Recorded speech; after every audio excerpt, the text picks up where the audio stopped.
With the Warriors losing to the Kings in their play-in game last night, people all over social media, be it Twitter, Threads, YouTube, are pretty much saying the dynasty's dead, and it kind of mostly probably is. But it got me to thinking, what do the Warriors do next year? Like, they have really 3 viable options and maybe a 4th crazy wild card, but it doesn't feel like it's working, and this doesn't feel like a roster you try to run it back with. And that's their first option. I mean, do they run it back? Based off of their performance this year, this play-in game, do they just need more time? Is it weird rotation stuff they're trying to figure out? I don't think that's the case. We've seen a variety of rotations through the season. Some better than others, but you have a lot of players that you're expecting a certain level of play out of that just aren't there anymore, right? Whether you're looking at moving Clay to the bench, which has worked well for him, and I think that's pretty much where he's going to stay if he does return to the Warriors. Kevon Looney has been kind of all over the place. Aaron Wiggins has been super all over the place, and Draymond Green can't stay on the court. So you've had younger players get time largely just out of necessity. It's not necessarily something that, Coach Kerr does a ton. So maybe they run it back. I feel like most people are going to see that is kind of apathy. It's not really a tenable situation in the long term. Now, can you do that for the rest of Steph Curry's contract? Maybe, but this year, I think it was very clear to see Steph Curry is not a guy that can carry the entire team into the playoffs, right? Did he have a great game against Sacramento? No. But this is the situation, is he's had to have so many crazy games this season that there's just not a ton left, right? He cannot do it himself. So running it back doesn't make a ton of sense unless you're just saying, hey, we're just going to let Steph rock with his boys, and then he can leave or he can re-sign, do whatever when his contract's over. But, like I said, fan base is probably not going to like it, and that's kind of, at the end of the day, who they're trying to please most of the time. And that leads you kind of the second option. If you're not going to run it back necessarily, maybe focus more on the younger timeline, the younger guys that have really shown out this year. Like, not all of them have been great consistently, but you have seen flashes from the entire young Pods has been a guy that people were high on when he came in, but were not expecting that, right? Kuminga has really taken a step to where people can believe that he is that guy, or can be in the next few years. Trace Jackson-Davis has done a lot more than people expected.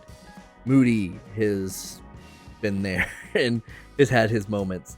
And we haven't really seen a ton of Lester Quiones, but Summer League was really interesting with him. So does that make you better next year? Probably not, right? If you're kind of using those as your starter along with like Curry and when Draymond can be out there, if you keep him as a starter, it's not going to be phenomenal, but you do get those developmental minutes for those guys in, and I think people kind of respect that. It's more of a retool, obviously, but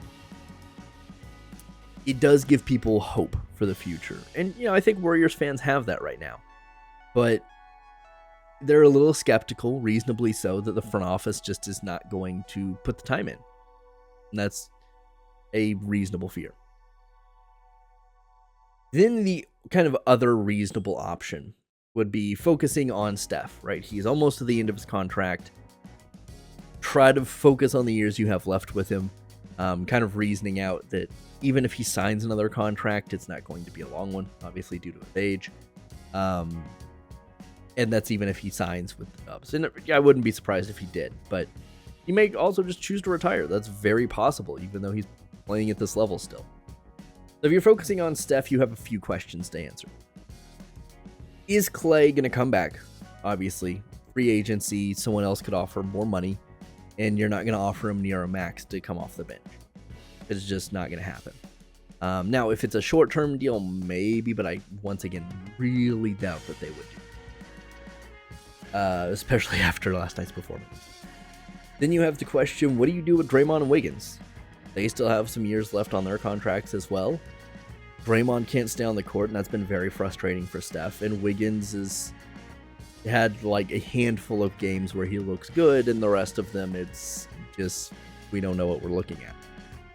So is there a team out there that maybe you can trade him to that feels like they could fix him or rehabilitate him or whatever, right? Just give him a new environment that maybe he works better in. Maybe you do that. Maybe that's an option. I think there's a lot more of a market there for him than there is Draymond. I think Draymond is kind of just, I don't want to say it burned a bunch of bridges, but it's going to be difficult to put him on a team. He's not a Pat Bev where he just says a lot of things. He's actively assaulted a lot of these players. So maybe you have to keep him, but maybe you reduce his role, or there's some kind of discussions like, no, stop, or you're not coming back. And that brings you to the Chris Paul. Like, do you keep him? There are moments where that looked like it was working, but is that someone you're willing to pay another $30 million to have on the books? I believe his contract expiring next year, so you're kind of right in that realm. You effectively run it back, but maybe change the emphasis or look at trades to some extent. I don't know. I don't know if that's what they do. I think that's probably the more realistic one. Unfortunately, I just don't know that the young guys are going to get a ton of run next season. Just because the way that the contracts are kind of falling. It's like they'll have time after Curry if he doesn't. But then you have this weird, mystical, crazy fourth option. And this is kind of what I would term as like the doing right by Steph option. And this is only if you wanted this. There's no reporting. It's purely speculation that maybe he wants this. But a lot of Hornets fans have the hope that he goes to Charlotte, right? There's been a lot of hopes LeBron does this too, for some reason. But realistically, if Curry wants to finish his career, possibly with his brother and his dad announcing him, that'd be pretty crazy. It's kind of his quote-unquote hometown, if you will, even though it's been so long since he's been in that area. Maybe that's an option. You look at a trade with the Hornets. Of course, they're going to have to put some stuff on, but I don't think it would be near as crazy as a lot of people. Obviously the Hornets are going to have to do some salary matching, which is going to be difficult. And they're going to have to give up some draft equity probably, which for the Warriors actually works kind of in their long term. But you have to look at Steph is not on a very long contract. It's an expensive one, but it's not like crazy long. And then if you can get away with keeping like Brandon Miller or like any of the new guys that came in and have done well, and obviously Seth Curry, that's a team that in the East is dangerous, right? I already think the Hornets next year are going to be good, but if you have to package like LaMelo and Miles Bridges, which is crazy, I understand, or like Miles Bridges and someone else, maybe it's Mark Williams, that's a team. Like, that's already an NBA team, and then you throw Steph Curry in there. And I think, that's a very, very different atmosphere from where he is used to. But if he's, like, not going to sign another contract and he wants to go there, if I'm the Warriors, I do right by him and set myself up for the future, right? If LaMelo is healthy next season, and you can move off of some other pieces, that's a young core that in the West is still scary, right? Once again, crazy out there, wild card of an idea that is just not realistic. But the Warriors have to do something, and as much as I think they're probably going to run it back, which is super sad, there's some maybe hope that they do something else. Let me know in the comments down below, though. Do you think that the Warriors need to do something different?